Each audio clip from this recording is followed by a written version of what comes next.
Pedangdut Lesti Kejora kini sedang berada di Mekah untuk menjalankan ibadah umrah.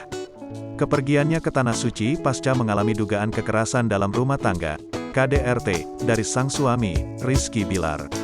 Lesti Kejora menjalankan ibadah umrah bersama dengan keluarganya. Sementara itu, kuasa hukum Rizky Bilar, Adek Evril menyebut Lesti Kejora sempat minta izin pada sang suami untuk berangkat umrah. Adek Evril menyayangkan Lesti Kejora pamit ke suaminya hanya melalui WhatsApp. Yang jelas dia sudah pamitan lewat WA kepada suaminya, tidak datang langsung kepada suaminya, tegas Adek, dikutip pada kanal YouTube Cumi Cumi, Minggu, tanggal 9 Oktober tahun 2022. Apalagi kondisi Lesti Kejora baru pulang dari rumah sakit setelah mendapat perawat akibat luka KDRT.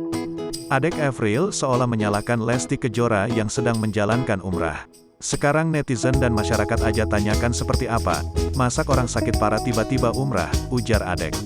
Orang yang sakit apalagi psikisnya itu tidak bisa kemana-mana. Ini klien saya si Rizky Bilar yang awalnya nggak sakit jadi sakit.